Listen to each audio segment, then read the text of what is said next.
The game of the week in the Pac-12, unquestionably, unbeaten UCLA hosting the perennial favorite this season, the Utah Utes. How does that game play out? What to watch for? Let's go. Locked On Pac-12, your daily podcast on the Pac-12 Conference. It's the Locked On Podcast Network, your team every day.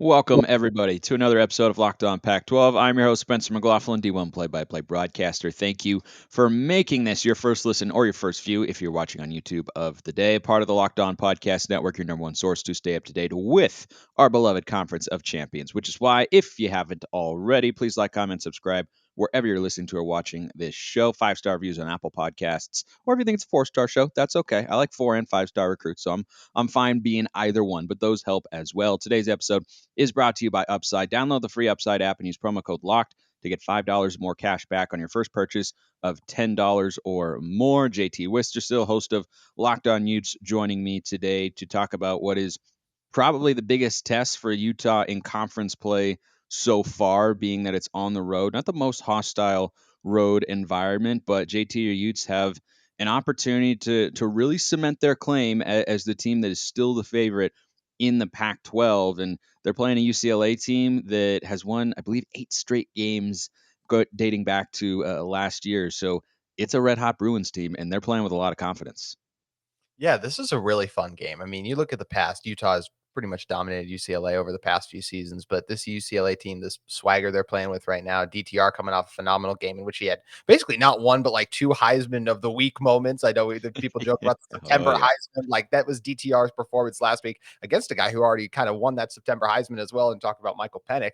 And you get guys like Charbonnet played fantastic as well. Bobo coming alive on the outside, defense creating a couple turnovers as well. This is a UCLA team that's feeling good right now, and it's going to be a fun game because this is a Utah team that, even though they've been doing well lately, there's still disappointing things about this Utah team not being able to get first downs in 3rd and short against Arizona State a few times. I think frustrated a lot of Utah fans, and it's what has led to people being like, and getting behind the chains a lot on like being 2nd and 9 instead of like 2nd and 5, has led to Utah fans saying, well, we're struggling to run the ball, and there's different things that go into that for this Utah team. But overall, it's just a Utah team that's not satisfied with where they're at either. So I don't think they're going to be resting on their morals and thinking like, oh, we've owned this rivalry versus UCLA over the past couple of years. And I know for one, Cam Rising and these guys are really excited to get out to Pasadena because they still view that Rose Bowl as a fail because they lost it.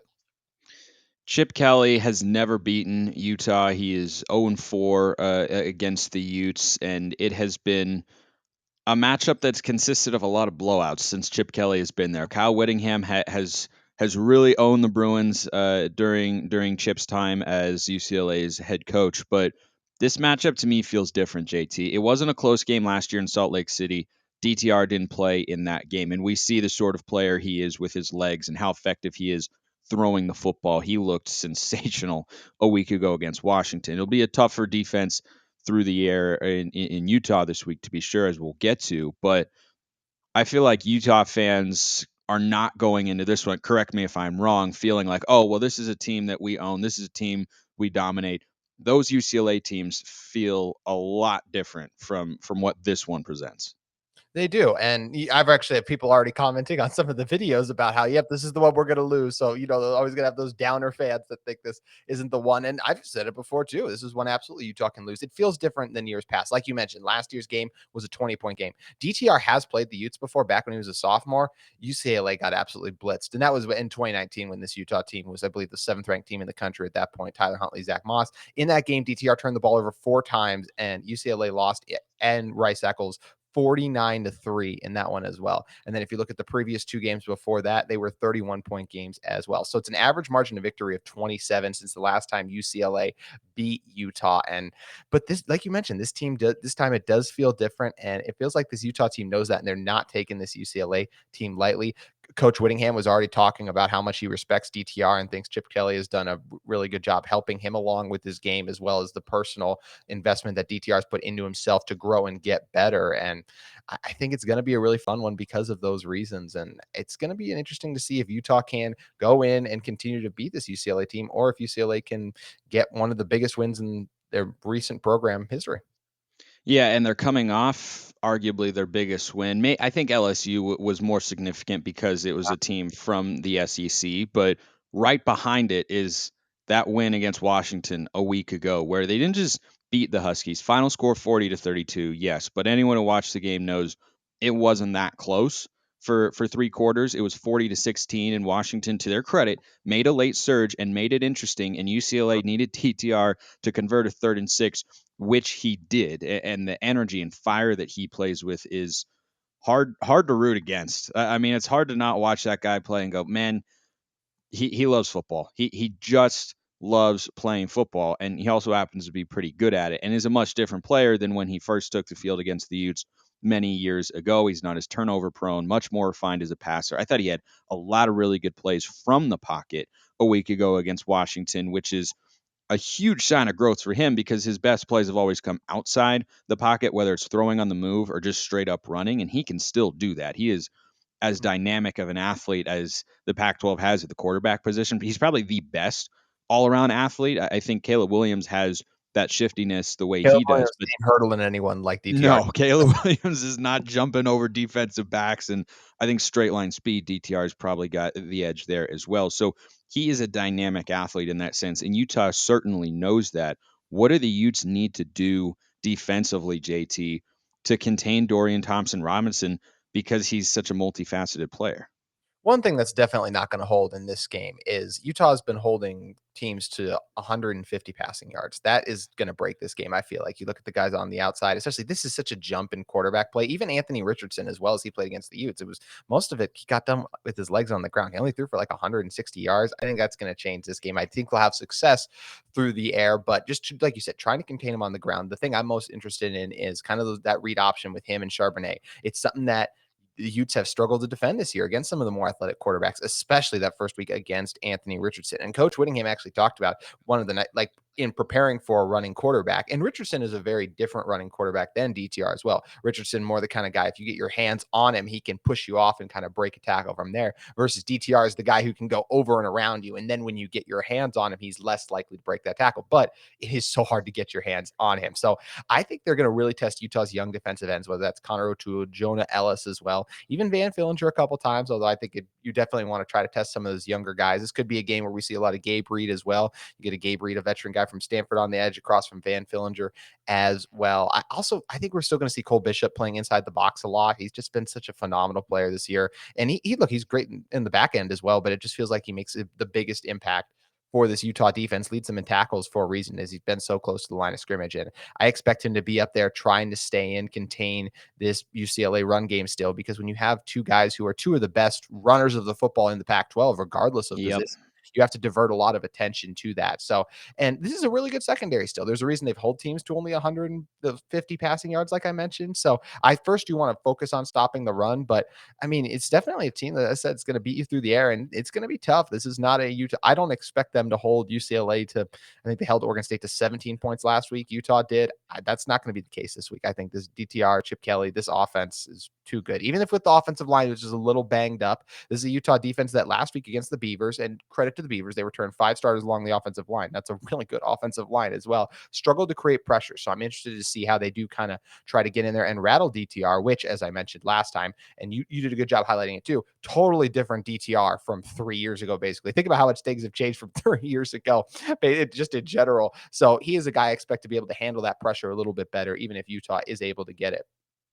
Yeah, and generating pressure on DTR can get him off his spots, get him out of rhythm, and force him to create turnovers from time to time. And this is a very opportunistic Utah secondary. Clark Phillips, of course, 3 interceptions a week ago. He was outstanding. But I think there's one caveat in there with regards to pressuring DTR I want to touch on after I remind you all that this episode is brought to you by Underdog Fantasy, the easiest place to spice up college football this season. You can go and bet player props for anybody that you can find in this game or any other in the Pac-12. You could bet DTR over or under passing yards, Zach Charbonnet over under rushing yards. Same goes for Cam Rising, Tavion Thomas, or anybody else you could want to find. It's easy to play and available in over 30 states. Just pick between 2 and 5 players across any team. Could be your team, could be somebody else's, and decide if they will finish higher or lower. It's one of the easiest fantasy to play games out there, and you can win cold hard cash in a single game while you watch your team battle it out on the gridiron. Sign up with promo code Locked On, one word, and Underdog will double your first deposit up to $100. You deposit $100, you get $100 free. Go to UnderdogFantasy.com or find the Underdog Fantasy app in the App Store or Google Play Store. That's Underdog Fantasy, promo code Locked On, one word, to get in on the college football pick'em action today. So, JT, the thing about rushing DTR is if you blitz them with a linebacker or you bring 5 or 6 guys, you can leave your defense in one-on-one situations, and UCLA's got some good athletes, and DTR's chemistry with these receivers, Jake Bobo among them, is certainly something that the Utes have to worry about. But the other thing, too, is when in those infrequent moments, because UCLA's offensive line is pretty good, I expect them to be able to hold up at least respectably here this Saturday. When you blitz DTR, you have to rush with discipline. If you just pin your ears back, go after him, and you lose your rush lanes and you allow him to break contain, you're toast as a defense. Yeah, 100%. As you mentioned, I mean, just we talked about what a phenomenal athlete DTR is, and that's one thing. You can have everyone covered on the outside. You can think you have him trapped in the pocket, and then one guy misses or makes a mistake, over pursues, as you kind of mentioned, and then boom, DTR's in the open field scrambling for a first down. It's one of those things when you have such an electric athlete and a mobile quarterback that is hard to game plan for and hard to stop as well. And I'll be interested to kind of see if that's going to be Corene Reed they asked to spy a little bit, if it's going to be Mohamed Diabate, who had a very up and down game last week. When it's good, it's good. He had 4 tackles for loss. 4 of his 6 tackles were tackles for loss, but a couple times as well where he over pursued, put himself in some bad situations there. But he's a phenomenal athlete, and I think someone the kid track down and stay with DTR. Although, I mean, hey, DTR could definitely break a few tackles, as we've talked about a couple times on this one. So it's going to be fun to see how this Utah team goes about it. They've done a good job as well, just bringing some exotic pressures, mixing it up, whether it's overloading. They'll show 7 guys that have the potential to blitz, and then they'll bail almost all of them out on the right side, and they'll bring everyone from the left side. So it's really hard for an offensive line to keep track of and contain that pressure as well. And that's something that UCLA has watched on film. So I'm sure they're ready for that and have things in place if Utah does throw those exotic things at them, which they're going to be ready for it. But even if it's linebackers blitzing through the middle, but as you mentioned too, you better get home, and you better get home quick, because Dorian Thompson-Robinson can absolutely beat you with his arm this time around. Yeah, and I think Washington saw the full package of DTR a week ago, right? It was kind of the best of Dorian Thompson-Robinson, because as UCLA's quarterback in a Chip Kelly offense, you have to be able, at least at some level, to present a dual threat, and he did that in a major way. He had critical runs late as they were icing the clock. He made a lot of great throws. They're explosive in the passing game too, JT. And the last thing I want to ask you about before we flip sides of the ball and talk about Utah's offense against the Bruins defense is, I think the most intriguing matchup one-on-one is Jake Bobo and Clark Phillips. Do you expect Phillips to shadow Bobo, who's coming off his best, most explosive game so far as a UCLA wide receiver? He transferred in from Duke this offseason, and DTR lost his top 2 targets from a year ago, and Kyle Phillips and Greg Dulcich, but he seems to have found a lot of chemistry, most notably with number 9. Is that a situation? Is Utah's defense in a position where Phillips can just shadow Jake Bobo and try to take him out of the game? I think they trust their guys like JT Broughton, Zamaya Vaughn enough where I don't expect that to be the case early. Now, if Bobo makes a couple plays, I think we could see that change. But JT Broughton has been really good in coverage this year as well. In fact, he's actually only gets targeted a lot, I feel like, just because teams don't want to throw at Clark Phillips. And we saw last week against Oregon State what happens when you do decide to throw at Clark Phillips. Currently leads all of, I believe, FBS, honestly, not even just He Power does. 5 and Yep. interceptions. So Yep. He's got 4. Yeah, 4. It's been, so a phenomenal year for him so far. Living up to the hype, is one of the best corner prospects to ever commit to Utah. Has been outstanding, but I don't expect him to start shadowing him, but I think that will be a great matchup because they're definitely going to be matched up a lot. And I think that'd be a pretty quick adjustment by the Utes. Also, Bobo is by far and away the best receiver that Utah has played this year. So that's where I'm interested to see when you do deal with kind of that elite, true number one receiver, if this team decides to use Clark Phillips in that way. Because even you look at Florida, it's not like there's any there's good receivers there, but there's none that it's like, oh my gosh, this one guy we got to stop. And like you mentioned, the Bruins have other good guys as well, but Bobo is kind of a cut above. So I don't expect them to come out and start with that, but I wouldn't be surprised if even on, like, let's say Bobo has 2 catches for first downs on the first drive, and then right from there, it's like, all right, Clark, go shadow him, run around, because this Utah team understands how special they are to have a guy like that coming back in the secondary. And he's been everything as advertised this year. And he's not the biggest guy either. Like, he's only like 5'9", 5'10", but man, he just plays larger than life. And he's so strong too. That's the other thing that surprises. But one of the hardest workers in the room, has had a phenomenal season so far for the Utes. And I do expect that to continue against UCLA, even though I think Bobo will still win a couple balls. I think at the end, when Clark Phillips is matched up with Bobo, I think after the game's over, we'll be like, yeah, Clark still won that matchup. Phillips is such a twitchy athlete. He's Mhm. got explosive speed, really quick feet, great hip movement. I mean, he does a lot of things right that's got to have NFL scouts drooling. I mean, you talk about a starting nickel or dime back at the next level. It doesn't have the size probably to play on the outside, but Mhm. line him up and put him in the slot, and that guy will be able to play in the National Football League for sure. Another interesting facet of that particular matchup is the differing styles that those two have, right? Phillips, a little smaller, quicker, twitchier. Bobo, bigger, physical, has some speed, but that's not what he's known for. And I wonder how UCLA tries to get him the ball in those situations. I wonder if they trust him in a one-on-one fade that they tried but didn't execute a week ago against Washington. Was not a good throw from Dorian Thompson-Robinson, but I wonder if they trust those sorts of matchups in the red zone, because Bobo is a big physical wide receiver, and that's the sort of presence that he brings. Let's go to the other side of the ball, JT, and talk about the Utah offense. And you talked about their struggles running the football. And does that worry you against a UCLA defense that has been porous at times this year, but against the run, they've been pretty stout? I think this is the week the Utah rushing attack gets on track. I know they've held teams to 80 yards rushing on the season, UCLA has, but when I just look at the non-conference schedule and some of the other teams, even they played more recently, they've yet to play a really strong rushing attack. And I do think this Utah team is going to be motivated to get going. It's still a Utah team that's averaging 200 yards on the ground a game. I think one of the reasons Utah, and one of the reasons that is because Cam's also been doing a good job getting it done with his legs. And you want to talk about two complete opposite styles of running as well. I think that's Cam Rising versus DTR as well. Yeah. Cam, a guy, you look at his touchdown last week versus Oregon State, able to shake 2 guys off and still power his way into the end zone. He is not, and I think Cam actually does have 1 hurdle last season, I think, but ain't no way he's getting up like DTR did last week. So it will be interesting to see how Cam kind of incorporates. And I think Utah's going to go to the quarterback run a lot because of the success they had with it last week. But I really think Tavion Thomas dealt with some things. His aunt passed away recently, and I think he's starting to come back with the team and really kind of get like, just things are starting to click again for him, I'll say, in that regard as well. Coach Whittingham called out the offensive line as soon as the game ended versus Oregon State, which usually you see Coach Witt and most coaches like wait till they watch the film, but he's just like, yeah, we're not doing a good job getting to the second level. So it's just like, dang, like I think they've been drilling it into these guys' head that they want them to do a good job, find that success.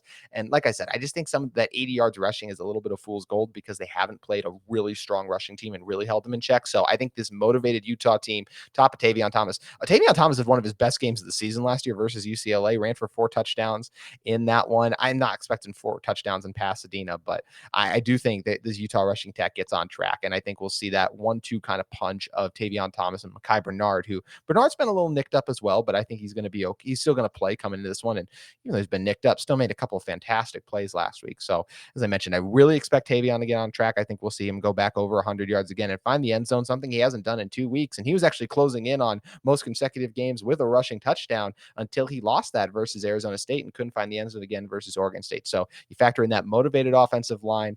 I think the Utah running backs as well have a good one. And just when you're kind of falling asleep, I think that's when Cam will kind of try to beat you on the outside as well with his legs.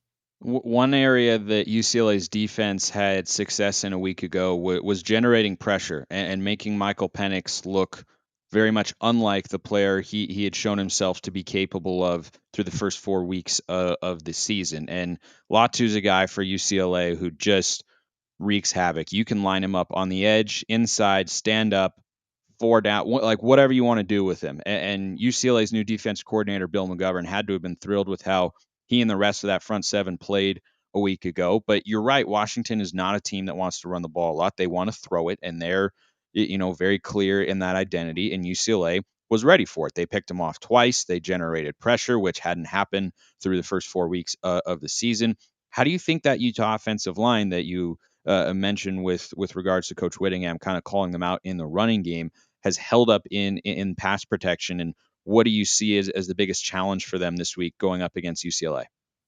Well, like you mentioned, there's a challenge here with UCLA because of what they have up front. And it's more of a challenge, I feel like, even than Oregon State presented last week. And when you're looking at this Utah team, they have done a good job protecting Cam overall. Yeah, they have given up, I believe it's 2 sacks on the season so far, but still Cam's been kept pretty clean, got hit a couple times. But I do think this team has held up well in pass protection. I think part of that is Cam doing a good job getting the ball out quicker, distributing it quicker. Cam's improved a lot, which I think has really helped this offensive line improve in pass protection as well, rather than kind of hold on to the ball for a little too long. So I do expect this group to be able to hold up all right. That being said, I think Cam will get sacked at least twice in this game. I just think the Bruins, as you mentioned, are going to be able to create some of that havoc. And this is still a Utah offensive line. You got a guy who's playing right tackle in Satawa Laumea, who's a guard the last couple of years for the Utes, and they're just trying to get their best offensive linemen out there, their best 5 guys out there. So they kick him out to tackle. And there's been a couple growing pains there as well. And you get guys who, kind of lock on a little bit, struggle with twists as well. So there's definitely exotic things you can do against this Utah offensive line that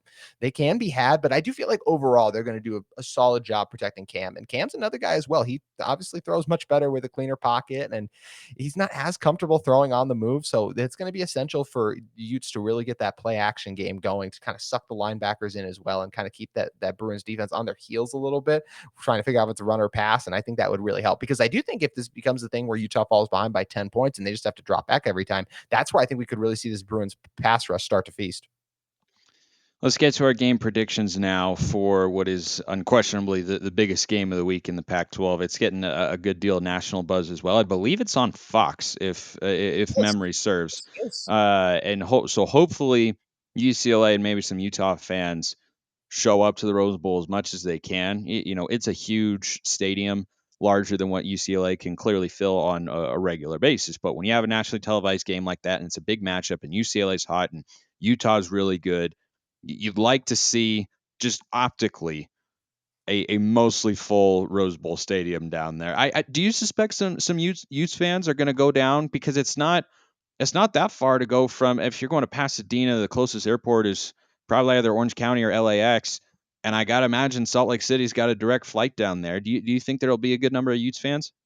I do think there will be a good number of Utes fans. Obviously, not what there was at the Rose Bowl. I think that No, almost the no. entire state of Utah came out to that one.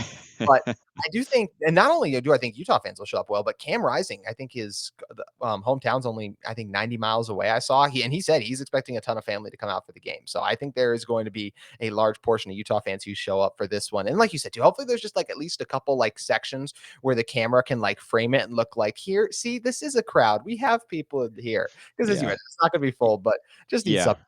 I mean, you could still get 50, 60,000 into the Rose Bowl and not have it be even close to all the way full. But if Cam's got his family coming, hopefully it's a family of several thousand Yeah. and such. But let's get to our game predictions now, JT. And coming into this year, I thought this would be the season where UCLA finally got over the hump and beat the Utes. And I think it's the best UCLA team that they've had. The defense Mhm. hasn't been perfect, but they showed me a lot last week against Washington, and they're back at home playing on the same field. I think there is something to that when you have a really good game and you get to come out and go through the same kind of game day routine, same look of the stadium and everything.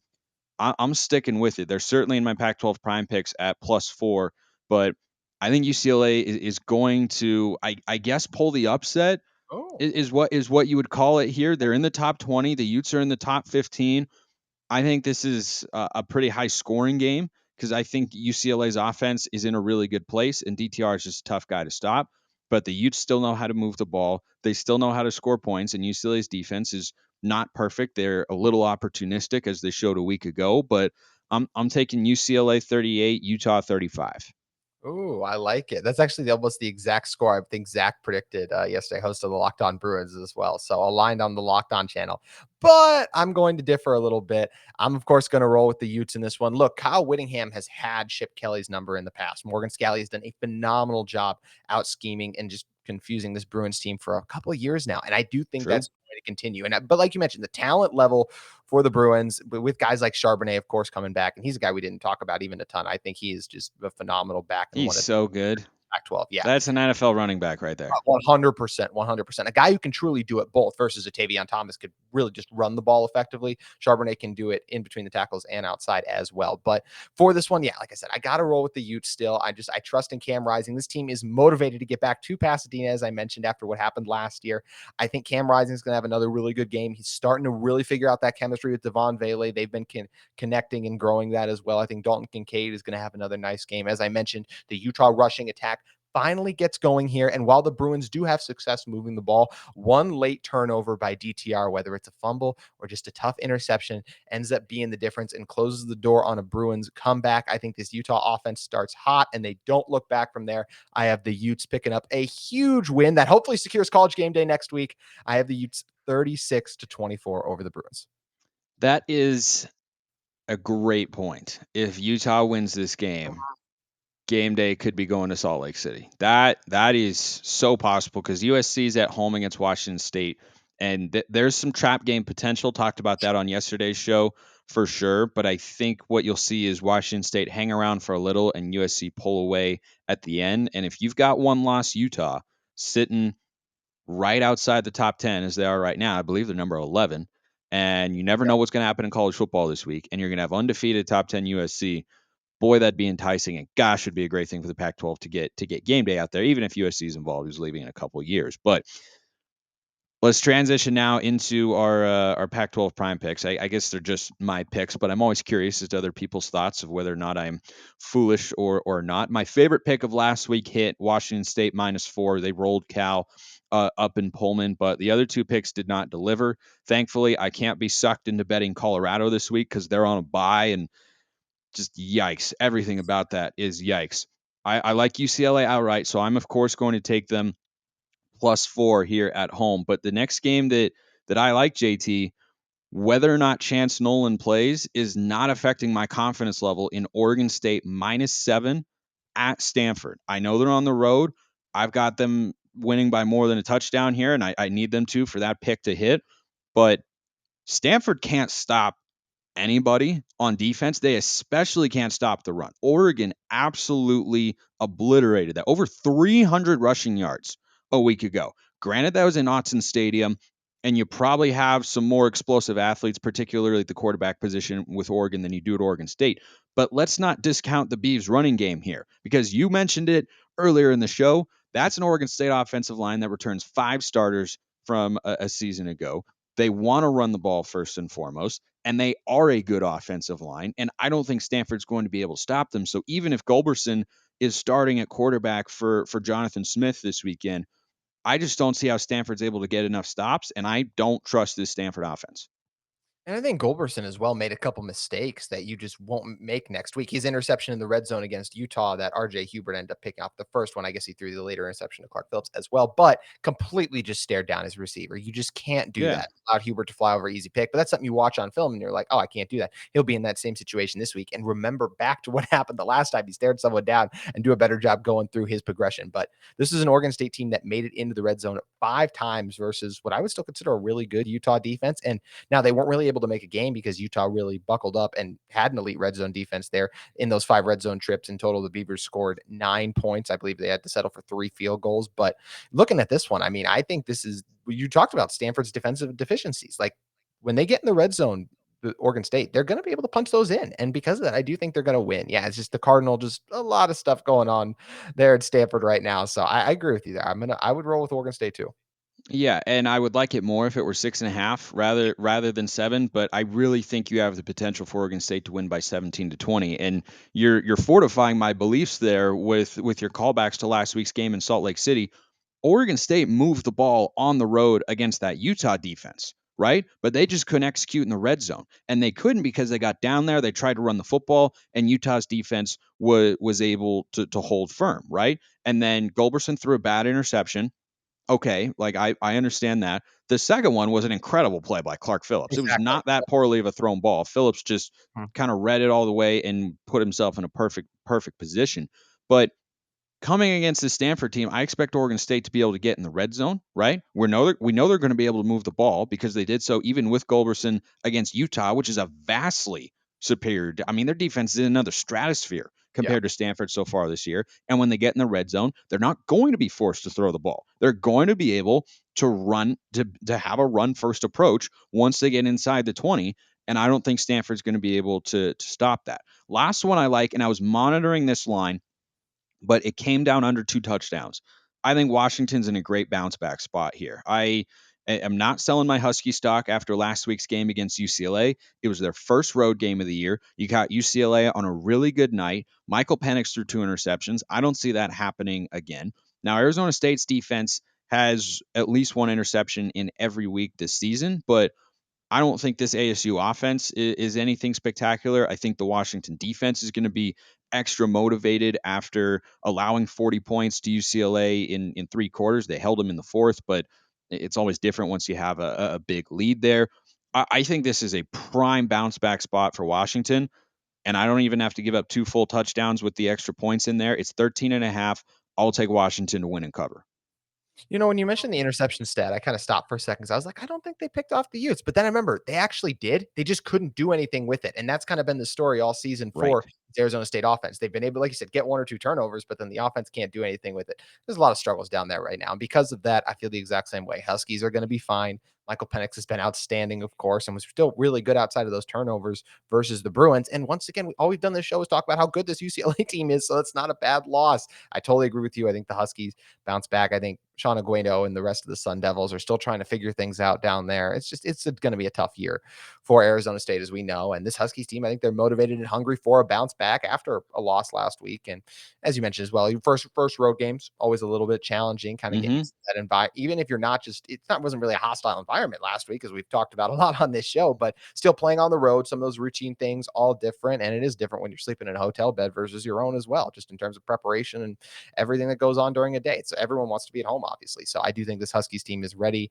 and they will roll for another win. Yeah, and the other thing too, it's not just that last week's game was Washington's first road game of the year, where you always expect, especially in conference play, it to be a little tougher than normal. But they played unusually their first 4 games of the year at home. That's not something So I that you don't see a lot. know. So yeah, exactly. So I think that raised the shock factor a little bit for being away from Seattle, but now they have a feel for that. And I don't think Tempe's going to be rocking too hard because of the struggles of ASU this season and where the team is at. I think Michael Penix is going to come back out and be able to sling it all over the field, connect with guys like McMillan and Polk and everybody else that they have. I don't think they need to run the ball a lot because I think you can just come out and just sling it, right? I think you go back to what was working before, and that was throwing the football a lot. Really, really quick, JT, before we get out of here. I know you like Utah on the money line, right, to win the game, but would you take your game prediction was 36-24, right? So It was you wouldn't take UCLA and the points. You'd ride with the Utes there. 100%. Yes, I will ride with everything hanging up in my background. All right, I love it. Well, the game of the week should generate plenty of headlines and such. Hopefully, the Pac-12 Prime Picks can get back to their winning ways after 1-2 a week ago. JT Wistrcill, host of Locked On Utes, appreciate you coming on and all the insight you always provide. And man, do I look forward to that game on Saturday. It's going to be a fun one. Always fun to join you as well, Spencer. Thanks for having me on. I appreciate everyone listening. Enjoy the football this weekend, everybody. I will see you next time and have a wonderful rest of your day.